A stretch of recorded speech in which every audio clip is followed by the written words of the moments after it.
itself. الدعاء هو العبادة, الدعاء مخ العبادة. That dua is the mind or the head of worship, or in another hadith that dua itself is worship. That the Prophet ﷺ is equating dua and worship. Why is it so important that he's doing that? So I want to talk first about the importance of dua, the power of dua, and then I want to get into some of the obstacles. What are some of the things that prevent us from really using this gift that Allah subhanahu wa ta'ala has given us? And then I want to give you guys some glimpses into some of my own favorite ad'iyah, and also the du'as that we are told about in the Quran and in the Sunnah. To begin with, dua, the importance of dua. To start out with, let me ask you this question. Have you ever had a really, really close friend or someone that you really loved? Now, if you think about that person, whether it was your mother or your best friend or your sister or your brother or whoever it was, or your spouse. Now, my question to you is that person, how often and how did you communicate with that person? If you told me that actually we never really communicated, then I would tell you that you're probably lying about the strength of your connection and the strength of your relationship and the strength of your bond. Because if you never communicate with someone, there's no way you're going to have a strong bond with that person, correct? But in fact, when you look at that person, whoever it is that you're closest to and that you feel, the strongest bond to, and you look at your type of communication, you find that it is of a certain nature. Number one is that it is consistent, right? You talk to that person consistently.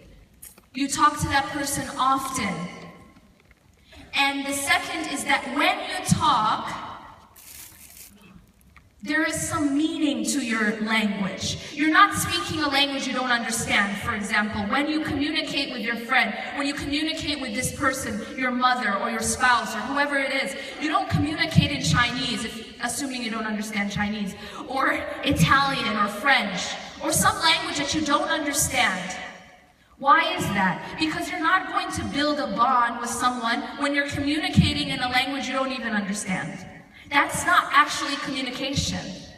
That's just words. So you consistently speak, you consistently communicate, and you communicate in a way that is meaningful to you and that is meaningful to the other person. Now when we talk about dua, what is dua essentially? Well, let me ask you a question.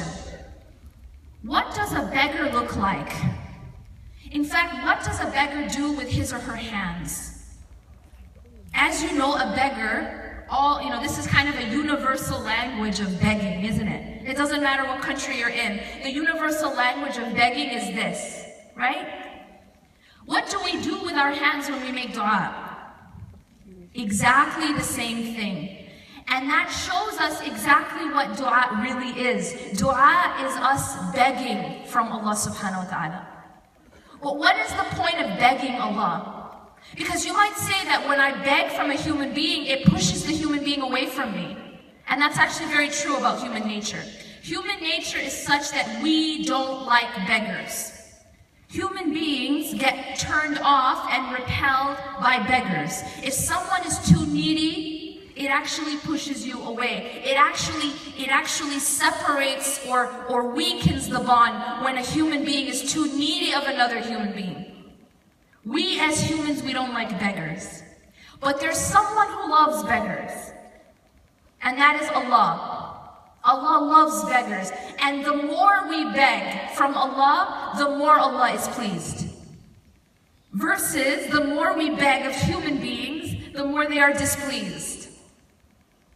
This is the nature of Allah subhanahu wa ta'ala versus the creation.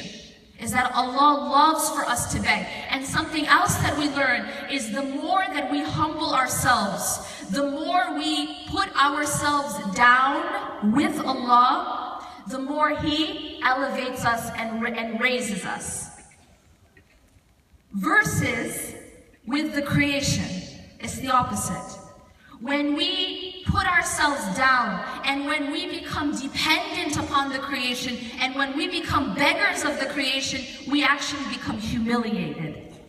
This is why, for example, we see ourselves as an ummah, at large in a humiliated state, because we're like beggars of the rest of the world sometimes. We ourselves are not self-sufficient. We don't depend on Allah subhanahu wa ta'ala, we depend on the creation, and when we do that, we become humiliated. We become weak.